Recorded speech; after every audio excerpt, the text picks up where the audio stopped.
नमस्कार, स्वागत है आपका हमारे खास कार्यक्रम धन बरसे में। कार्तिक मास में कृष्ण पक्ष की त्रयोदशी तिथि को धनतेरस का त्योहार मनाया जाता है। इस दिन को धन त्रयोदशी या धनवंतरी जयंती भी कहा जाता है। इस दिन कुछ नया खरीदने की परंपरा रही है। खास तौर पर इस दिन पीतल या चांदी के बर्तन को खरीदना बहुत ही शुभ माना जाता है। मान्यता है कि इस दिन खरीदे जाने वाली चीजों में 13 गुना बढ़ोतरी हो जाती है। धनतेरस के दिन भगवान धनवंतरी की पूजा अर्चना की जाती है। ये कहा जाता है कि समुद्र मंथन में भगवान धनवंतरी के हाथों में अमृत भरा हुआ कलश था, जिसे लेकर वो प्रकट हुए थे। तभी से इस दिन बर्तन खरीदने की परंपरा शुरू हो गई।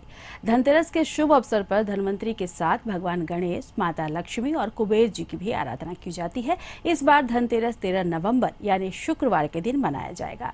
शुक्रवार का दिन मां लक्ष्मी का दिन माना जाता है। इस दिन खरीदारी करना बहुत ही शुभ होगा और लोगों पर मां लक्ष्मी की विशेष कृपा रहेगी। इसके अलावा इस बार धनवंतरी जयंती के दिन यानी धनतेरस के दिन हनुमान जयंती भी पड़ने वाली है और इस दिन का महत्व इससे और भी ज्यादा बढ़ गया है। और हमारे साथ स्टूडियो में खास मेहमान हैं दीपक मिश्र जी, जो ज्योतिष के जानकार हैं। कई रिसर्च इन्होंने किए हैं, तो इनसे जानेंगे, समझेंगे कि धनतेरस पर कैसे आपके घर में धन की वर्षा हो। तो बहुत स्वागत है आपका दीपक जी हमारे इस कार्यक्रम में। दीपक जी, जो आज का समय है, कोरोना काल चल रहा है, पूरा विश्व इससे परेशान है, भारत भी अछूता नहीं है और हमारे बिहार के भी हालात जो हैं वो बहुत अच्छे नहीं हैं। आर्थिक रूप से हम सभी लोग परेशान हैं। कई कल कारखाने बंद हो चुके हैं, कईयों की नौकरियां चली गई हैं। तो इस वक्त जब धनतेरस आया है और ये मान्यता है कि इस दिन जो भी हम खरीदेंगे उसमें 13 गुने ज्यादा फायदा होगा, तो ये धनतेरस कितना महत्वपूर्ण है और इसमें क्या उपाय करें हमारे दर्शक, जिससे आने वाला जो साल है वो धन धान्य से परिपूर्ण हो। धन्यवाद ज्योत्सना जी। सबसे पहले दर्शकों को धनतेरस की ढेर सारी शुभकामनाएं। आपका धन 13 गुना बढ़े, इन्हीं कामनाओं के साथ। लेकिन एक बात कहूंगा कि आपका धन जो सबसे बहुमूल्य धन है वो आरोग्यता है। आप स्वस्थ रहें, क्योंकि अगर सुंदर तन है, सुंदर मन है, तो धन अपने आप आ जाता है। तन सुंदर होना बहुत जरूरी है और तन सुंदर होगा तो मन प्रफुल्लित होगा और मन प्रफुल्लित होगा तो आपका मन धन की ओर जाएगा। भगवान श्री धन्वंतरी, जैसा कि इन्होंने बताया कि भगवान श्री धन्वंतरी अमृत कलश लेकर समुद्र मंथन के बाद उत्पन्न हुए थे, अवतरित हुए थे और अमृत रूपी वो घड़े लेकर उत्पन्न हुए और देवताओं के वैद्य माने जाते हैं। कालांतर में भगवान बैद्यनाथ, जो देवघर में, झारखंड के देवघर में अवस्थित हैं, उन्हें भी वैद्य के राजा यानी कि बैद्यनाथ कहा जाता है। भगवान बैद्यनाथ की पूजा भी की जाती है। लेकिन हम भगवान बैद्यनाथ या धन्वंतरी की पूजा कैसे करें, इन बातों पर हम सबसे पहले प्रकाश डाल दें। भगवान श्री धन्वंतरी, शुक्रवार का दिन है, माता लक्ष्मी का दिन है और माता लक्ष्मी, शुक्र ग्रह ही ऐसा होता है जो आरोग्यता और सौभाग्य को देने वाला है। सौभाग्य हम कैसे लाएं, इन चीजों पर सबसे पहले प्रकाश डाल दें। शुक्रवार का दिन यानी कि 13 नवंबर 2020 को सबसे पहले सुबह आप प्रातःकाल उठें, अपने घर की सफाई कर लें। धनतेरस है, निश्चित रूप से झाड़ू खरीदने का महत्व है और झाड़ू की पूजा भी की जाती है। एक अमृत कलश ले लें, एक आप या तो पीढ़ा अथवा एक लकड़ी के एक चौकी ले लें और भगवान धन्वंतरी के प्रतीक स्वरूप आप मूर्ति भी स्थापित कर सकते हैं। अगर कुछ ना हो तो एक सुपारी ले लें, उस पर पीले हल्दी से उसे रंग दें, उनका यथावत पूजा करें और भगवान धन्वंतरी से प्रार्थना करें कि भगवान हमारे घर में सौभाग्य और आरोग्य हमारे घर में आए और आरोग्यता के साथ हमारे घर में सुख शांति बनी रहे। तो इसके लिए एक मंत्र है, रोगान शेषान पहंसि तुष्टा रुष्टा तु कामान सकलान अविष्टान त्वामाश्रिता नाम नो विपन्नरा नाम त्वामाश्रिता हास्यता। क्योंकि मैंने ये मंत्र इसलिए कहा कि जब पुरुष देवता हो तो निश्चित रूप से नारी देवी की पूजा की जाती है। माँ दुर्गा की पूजा करें और माँ दुर्गा के साथ भगवान श्री धन्वंतरी से करें कि हे भगवान, हे महादेव, आप धन्वंतरी जी, आप वैद्यनाथ के रूप में हमारे घर में आए और हमारे घर के आरोग्यता को प्रदान करें, सबसे पहले। जी। दूसरी बात, अपने घर के जितने दवा हैं उनको एक आप साउथ वेस्ट कॉर्नर पर यानी कि दक्षिण पश्चिम कोने पर रख दें और भगवान से प्रार्थना करें कि यह जो दवा है इससे छुटकारा मिले और हमारे घर में रोग ना आ पाए। एक और बात, धन्वंतरी जी की पूजा करते समय एक जो दाहिने तरफ का दीपक, दो दीपक जलाएं। दो दीपक कैसे? तो एक दाहिने तरफ का दीपक उसे आप धन्वंतरी जी की तरफ रखें और दूसरा दीपक अपनी तरफ रखें। वह दीपक में थोड़ा हल्दी डाल दें, एक अचूक सा उपाय। और अपनी आरोग्यता के लिए, अपनी सौभाग्य के लिए भगवान धन्वंतरी की, भगवान वैद्यनाथ की आप आराधना कर सकते हैं। आज के दिन पात्र खरीदने का एक बड़ा ही महत्व है जी। अगर आप संभव हो सके तो चांदी का पात्र छोटा ही क्यों ना हो वह अवश्य आप खरीदें। धन्वंतरी जी की पूजा के समय आप गुरुवार को आप 12 तारीख को चांदी का पात्र ले आए, उसमें पायस यानी खीर, वो भी गुड़ का खीर आप बनाकर धन्वंतरी जी को भोग लगाएं। निश्चित रूप से वह खीर अमृत होगा और खीर अमृत होकर आपके जो प्रसाद के रूप में ग्रहण करेंगे, प्रभु साक्षात इति दर्शनम इति प्रसादम, प्रभु के साक्षात दर्शन प्रसाद में होता है और खीर को प्रसाद के रूप में ग्रहण करें। आपके शरीर में आरोग्यता होगी, निरोगी काया सबसे बड़ा धन है। बार बार कहूँ, खीर में गुड़ का प्रयोग हो तो गुड़ की अगर हम बात करें तो ये सूर्य को रिप्रेजेंट करता है, और अगर हम पात्र की बात करें, चांदी के पात्र की, तो वो चंद्रमा को रिलेट करता है। तो इसमें क्या कोई खास समीकरण कि चांद चंद्रमा के भी उसमें गुण आ जाएं और सूर्य के भी गुण आ जाएं, क्योंकि चंद्रमा हो गया मन का कारक और सूर्य की अगर हम बात करें तो शौर्य कहीं ना कहीं वो दिखाता है। तो इन दोनों का जो मिश्रण है वो क्या कुछ कमाल करेगा। सूर्य आरोग्य के देवता है। कहते हैं कि जहां सूर्य है वहां दिव्य चक्षु है। चक्षुष्मति विद्या का भी पाठ करना होता है तो भगवान सूर्य नारायण की आराधना करनी होती है। और गुड़ सूर्य का द्योतक है। सूर्य गुड़ के रूप में हम सूर्य को खुश करने की कोशिश करते हैं। और दूसरी बात, चंद्रमा मन सो जाता, चंद्रमा मन का कारक है और चंद्रमा मन से अगर हम स्वस्थ हैं तो और तन से स्वस्थ हैं तो निश्चित रूप से कुबेर देवता और महालक्ष्मी का आशीर्वाद होगा। महालक्ष्मी और तन और मन को सुंदर रखना यह बहुत आवश्यकता है, तभी आपके पास मौद्रिक धन जिसकी आवश्यकताएं आज बहुत ज्यादा है, क्योंकि पूरा विश्व अर्थव्यवस्था कमजोर हो गई है। भारत की अर्थव्यवस्था भी बहुत कमजोर हो गई है। बिहार राज्य की भी अर्थव्यवस्था मात्र 2,000 लाख करोड़ रुपए, 2 लाख करोड़ रुपए का बजट रह गया है। ऐसी स्थितियों में हमारे बजट को बढ़ाना होगा, कुटिल उद्योग को लगाना होगा, एग्रो बेस्ड इंडस्ट्री को लगाना होगा और हमारा देश कभी तो जिस तरीके से आपने बताया कि चांदी का प्रयोग करना है और उसमें चावल भी कहीं ना कहीं चंद्रमा को रिलेट करता है और उसमें गुड़ का प्रयोग करना है। गुड़ शायद इसलिए भी क्योंकि ठंड जो है वो शरद ऋतु अब आ चुकी है और उसमें भी ऐसा कहते हैं कि गुड़ की जो तासीर होती है वो गर्म होती है, तो उस लिहाज से भी शायद आप ये कह रहे हैं कि गुड़ से बनी हुई खीर का प्रयोग करना है। जी, गुड़ से बनी हुई जो खीर होता है वो सूर्य को भी मजबूत करता है और शुक्र जो सौभाग्य का कारक है, सुख का कारक है, उसे भी मजबूत करता है। उसमें अगर केसर मिला दे तो वो सोने पे सुहागा हो जाएगा। तो सूर्य, चंद्रमा हालांकि सभी ग्रहों का एक अपना महत्व है पूरे शरीर को, क्योंकि नवग्रह जो हैं वही हमारे शरीर पर इफेक्ट करते हैं, चाहे वह सूर्य हो, चाहे चंद्रमा, मंगल, राहु, केतु, बुध, बृहस्पति, शुक्र, सभी मिलकर के, और शनि, जो सबसे ज्यादा पूरे शरीर पर इनका इफेक्ट ज्यादा होता है। जी, तो बिल्कुल। इसलिए ग्रहों की शांति के लिए एक मंत्र बोल दूं जी। कि ब्रह्मा मुरारी त्रिपुरांतकारी भानु शशि भूमि सुतो बुधश्च गुरुश्च शुक्र शनि राहु केतवा सर्वे ग्रहा शांति करा भवन्तु।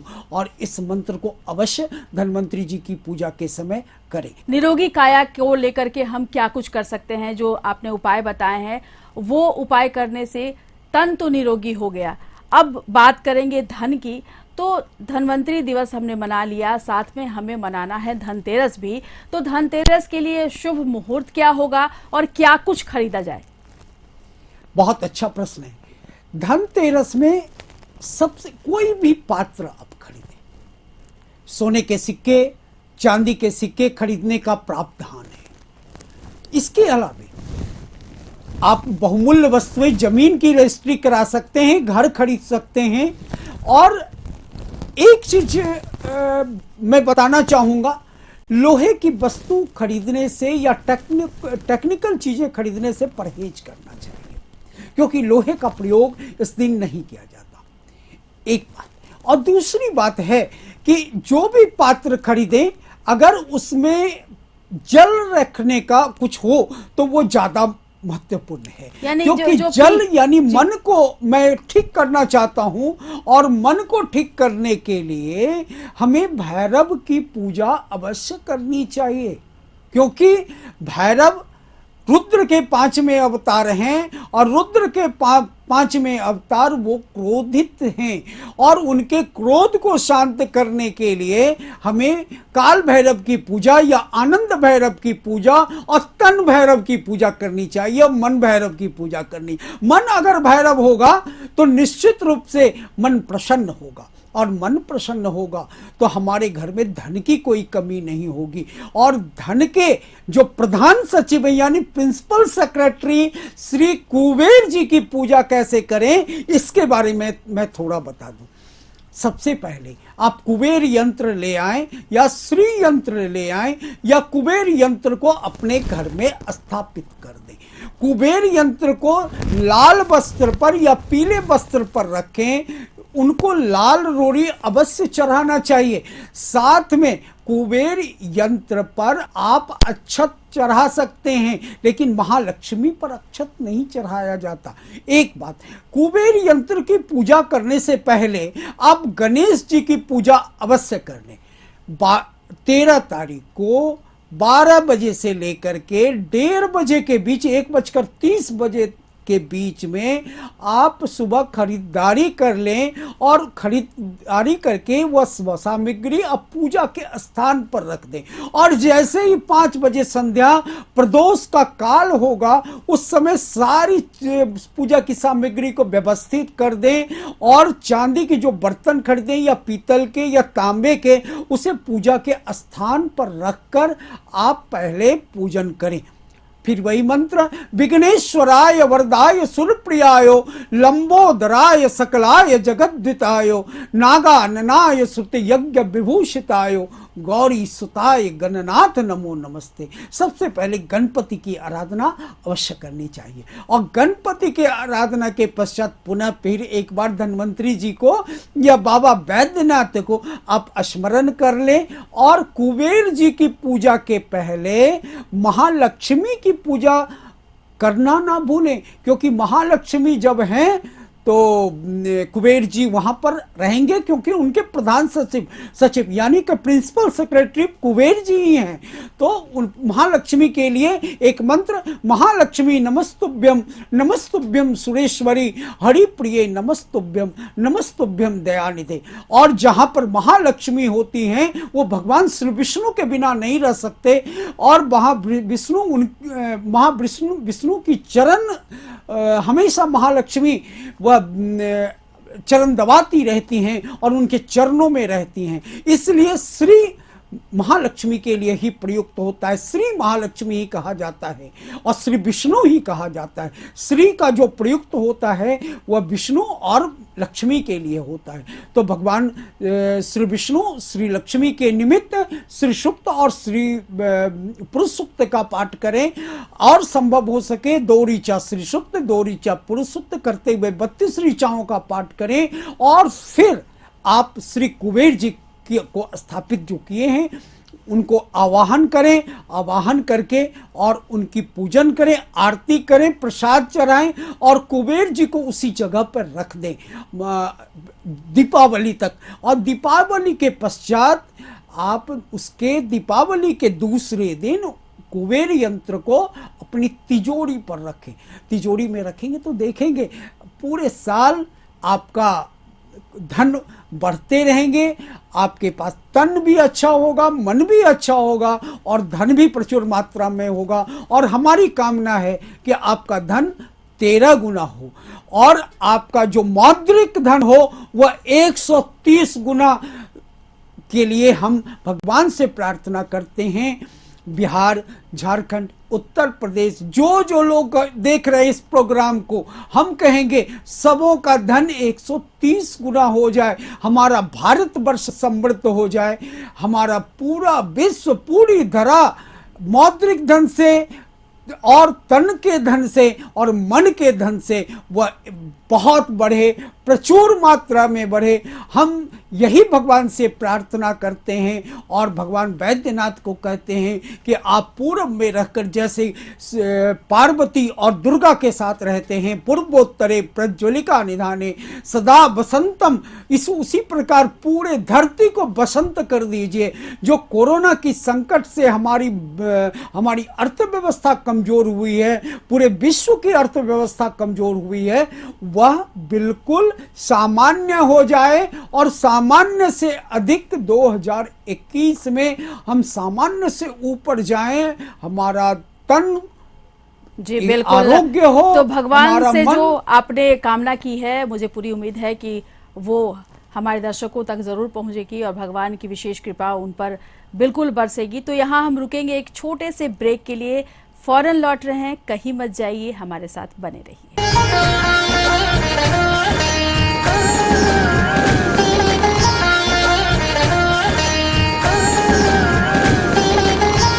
ब्रेक के बाद आपका फिर से स्वागत है। धनतेरस के दिन भगवान धनवंतरी, लक्ष्मी, कुबेर, यम और गणेश जी की पूजा की जाती है।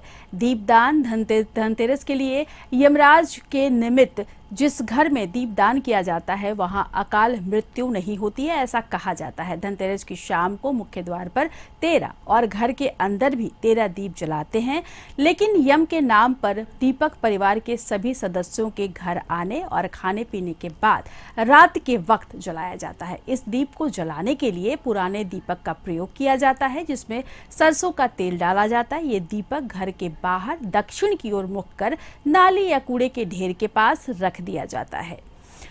धनतेरस में जो रात में दिया निकालते हैं हम, यम का दिया, उसकी क्या जरूरत है, उसका क्या उद्देश्य है और वो क्यों करना चाहिए? काली रातों ने हरदम सूरज का ख्वाब दिखाया है जी। जीवन अंधकार में प्रकाश की ओर है। हम यमराज से यह वरदान मांगते हैं कि घर में कोई अकाल मृत्यु ना हो। आप जब भी आए तो उनके निमित्त, यमराज जी के निमित्त दक्षिण की ओर हम दीप जलाते हैं, कुछ मिठाइयाँ रखते हैं और जल से उसे आचमन करते हैं जी, ताकि यमराज जी जब उधर से माना जाता है कि चतुर्दशी और त्रयोदशी की रात में यमराज घूमते हैं और वह देखते हैं किस किस घर से उनके निमित्त दीप का दान हुआ है जी। और जिस घर से दीप का दान होता है तो उस घर में वो प्रवेश नहीं करते हैं, अकाल मृत्यु नहीं होती है, ऐसी मान्यता है। और यह देखा गया है कि जिस घर में दीपदान होता है वहां अकाल मृत्यु नहीं होती। तो यमराज आकर देखते हैं, पूरे घर में पूरे रास्ते गुजरते हैं और जिस घर में दीप का दान होता है, बाहर निकाल कर रखा जाता है, उनके निमित्त भोग लगाया जाता है, तो वहाँ पर अकाल मृत्यु नहीं होती, क्योंकि अकाल मृत्यु महाकाल के दर्शन से और यमराज के आशीर्वाद से लोगों के घर में जी नहीं बिल्कुल। दीपक जी, ये भी जानना चाहेंगे आपसे कि इसकी शुरुआत कब से हुई, क्या वजह है कि लोग दीप का दान करने लगे यमराज के निमित्त? अनादिकाल से मृत्यु पर विजय प्राप्त करने के लिए मनुष्य प्रबल कोशिश किए, राजा महाराजा, लेकिन कई बार ऐसा हुआ कि अकाल मृत्यु की जो कहानी है वह हिरण्यकशिपु और नचिकेता की कहानी है। नचिकेता ने दीप दान किया था जब होलिका हिरण्यकशिपु उन्हें परेशान किया करते थे, तो दीप दान की। और दूसरी बात, अपने घर के दुर्भाग्य को खत्म करने के लिए माता कौशल्या ने दीप दान किया था, ताकि ताकि भगवान श्री राम वापस आ पाएंगे या नहीं। यह जब ऐसा लगने लगा अयोध्या में कि भगवान राम उस समय तक आ पाएंगे क्या नहीं, जब तक भरत की प्रतिज्ञा कहीं दिक्कतों में ना पड़ जाए, भरत अपना अकाल मृत्यु को ना प्राप्त करे, आत्महत्या ना कर ले। इसलिए उस समय से दीपदान की परंपरा चली आ रही है। अयोध्या में सबसे नचिकेता के बाद अयोध्या में यह परंपरा शुरू हुई थी और जिसको आज तक माना जा रहा है। जी बिल्कुल। तो जिस तरीके से पुरानी परंपरा हमारी चली आ रही है, और अगर हम बात करें यम के दीप की, तो भाई और बहन की भी एक कहानी इससे जुड़ी हुई है दीपक जी। तो उसको लेकर के जिस तरीके से हम दीपदान करते हैं और एक्सीडेंटल डेथ जिसको बोलते हैं कि आकस्मिक दुर्घटना ना हो और उससे मौत ना हो, उससे बचने के लिए हम दीप का दान करते हैं। और इसीलिए ये कहा जाता है कि आधी रात में जब सारा काम आप कर चुके होते हैं, तब आप चुपचाप इस दीप का दान करें जो यमराज के लिए किया जाता है। तो अगर हम बात करें कि धनतेरस की बात करें, तो बहुत सारे लोग ऐसे हैं, ख़ास तौर से पुराने समय के जो लोग हैं, वो ये कहते हैं कि झाड़ू लेके आना चाहिए, नया झाड़ू आपको ज़रूर खरीदना चाहिए। अगर आपके पास कुछ भी सामर्थ्य नहीं है, जैसा आपने कहा कि बर्तन खरीदिए, सोना और चांदी का सिक्का आप खरीद सकते हैं, लेकिन अगर आपके पास सामर्थ्य नहीं है तो एक झाड़ू आप अवश्य लेके आइए। इसके पीछे क्या कारण है? अलक्ष्मी में नाश्याम में हम अलक्ष्मी को हटाना चाहते हैं। जो घर में जो कूड़े कचरे होते हैं उसे हटाया जाता है, और नए झाड़ू से यह माना जाता है कि ये लक्ष्मी की द्योतक है। और यह लक्ष्मी और अलक्ष्मी दो बहनें थी। अलक्ष्मी दरिद्रता की कारक है, और उसे जिस घर में अलक्ष्मी होती है उस घर में झाड़ू खरीद लेने के बाद लक्ष्मी का निवास होता है। और यह मान्यता है कि धनतेरस के दिन हम जब झाड़ू खरीदते हैं तो हमारा घर स्वच्छ हो, पवित्र हो। और अभी कुछ दिनों से, पिछले 5-7 वर्षों से आप देख रही हैं कि हम अपने जीवन में स्वच्छता को एक बड़े आयाम के रूप में देख रहे हैं। और पूरा विश्व ही नहीं, हमारा भारतवर्ष जो है वह स्वच्छ भारत अभियान, स्वच्छ भारत मिशन की ओर बढ़ चल रहा है। इसका मतलब है अब जहाँ स्वच्छता होती है वहाँ लक्ष्मी का वास होता है, वहाँ से अलक्ष्मी और दरिद्रता समाप्त हो जाती है। और इसलिए झाड़ू खरीदकर सफाई करके हम लक्ष्मी के आगमन को, और ऐसे भी जब किसी नए लोगों का आगमन होता है तो हम घर की साफ सफाई करते हैं, घर को सजाते हैं, घर पे रंगोली मनाते हैं। और उसके लिए सबसे पहले झाड़ू खरीदकर हम पूरी सफाई करते हैं, पूरे धोते हैं, यानी कि हमारे जीवन से भी में स्वच्छता आ जाए, लक्ष्मी आए और अलक्ष्मी का नाश हो। जी बिल्कुल। तो झाड़ू क्यों खरीदा जाता है ये आपने बताया, और जानना चाहूँगी ये आपसे दीपक जी कि जिनके पास कुछ भी सामर्थ्य नहीं है, वो किस तरह से अपने घर में धन की वर्षा करें, उनके लिए क्या कुछ खास उपाय आप बताएंगे? मन अगर पवित्र है तो तन पवित्र हो जाता है, और तन अगर पवित्र है और मन अगर पवित्र है तो धन की वर्षा होती है। आप कुछ ना करें, बस समर्पण के भाव से। हमारा जो सनातन परंपरा है वो अर्पण तर्पण और समर्पण पर आधारित है। अपने को समर्पित कर दे ईश्वर के आगे, और ईश्वर के आगे समर्पण करके प्रभु से कहें कि प्रभु मेरे पास कुछ भी नहीं है। प्रभु भाव के भूखे हैं, और नाराधिताश विधिनो विविधो उपचारे। किम, आप कह सकते हैं कि नाना प्रकार से लोग जो है विविध प्रकार से आपकी पूजा करते, लेकिन मेरे पास कुछ नहीं है।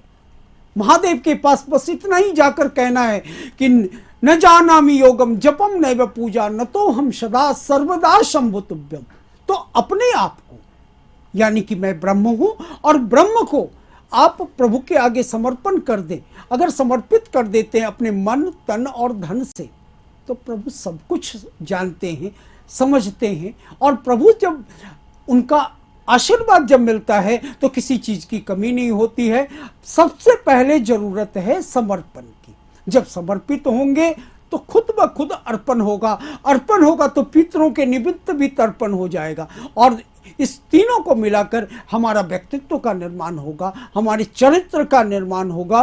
किसी तप की जरूरत नहीं है, सिर्फ समर्पण की जरूरत है। जब हम समर्पित तो तन समर्पित, मन समर्पित, मन समर्पित तो आरोग्यता आनी ही है, सौभाग्य आना है। आरोग्यता सौभाग्य आएगा तो यश की वृद्धि होगी, यश की वृद्धि होगी श्री आएगा, और हम कहेंगे रोग कभी नहीं होगा। आरोग्य और सौभाग्य के साथ हम धनतेरस मनाते रहेंगे, हर वर्ष दिवाली मनाएंगे, क्योंकि बार बार कहता हूँ कैसी होली और दिवाली, घटती हुई पगार जिंदगी, जाने कैसे कट जाती, लगती भले पहाड़ जिंदगी। तो पर्व त्योहार बड़े मौज से मनाइए, खुशी से मनाइए, अपने को समर्पित प्रभु के आगे कीजिए, अपने आराध्य के प्रति कीजिए अपने, और निश्चित रूप से प्रभु सब कुछ जानते हैं। प्रभु से बस इतना कहीं, न जानामि योगम जपम नैव पूजा न तो हम सदा सर्वदा शंभुतव्यम। और एक बात ज्योत्सना जी मैं बता दूं, आप लाख किसी की पूजा करें, जाना तो होगा महादेव के पास ही। महादेव को कभी मत छोड़िए, क्योंकि जहां महादेव हैं वहां सर्वस्व है, क्योंकि शिव में ही शव भी है और सब भी है, यानी total to death is equal to Mahadev. तो महादेव की पूजा करना ना भूलें, क्योंकि महालक्ष्मी भी महादेव के बिना नहीं मानती, कुबेर जी भी महादेव के ही एक रूप हैं, क्योंकि निधि पद्मादि पाए छो, और निधिपति हैं, और निधिपति बिना महादेव के कुछ नहीं करते। भगवान विष्णु के तो प्रिय हैं और गुरु हैं महादेव, और पार्वती तो महादेव के बिना रह ही नहीं सकती। उनके लिए कितनी भी तपस्या की होगी वो आज मैं उसका वर्णन नहीं कर सकता। और इस प्रकार से अगर भैरव को मनाना हो तो महादेव के पास ही जाना होता है, क्योंकि तो वो खुद सारी बातों को विस्तृत रूप से बताते जा रहे हैं, किस तरीके से पूजा करनी चाहिए, कैसे करनी चाहिए और क्या क्या होना चाहिए पूजा में। और अगर कुछ भी ना हो तो आपने कहा कि समर्पण सबसे बड़ी पूजा है, आप समर्पित कर दे भगवान को, आपने जो दिया है वो आपको मैं समर्पित करता हूँ, करती हूँ, और उससे ही काम चल जाएगा और आपके घर में धन बरसेगा। बहुत शुक्रिया हमारे साथ जुड़ने के लिए, हमारे स्टूडियो में आने के लिए। तो आप जितने भी दर्शक हमारे साथ जुड़े हैं, आप सबों पर माँ लक्ष्मी की विशेष कृपा हो, धन्वंतरी देव आप पर मेहरबान हो, आपको निरोगी काया मिले, आपके घर में सुख समृद्धि का वास हो। इसी मंगल कामना के साथ ज्योत्सना को दीजिए इजाजत। नमस्कार।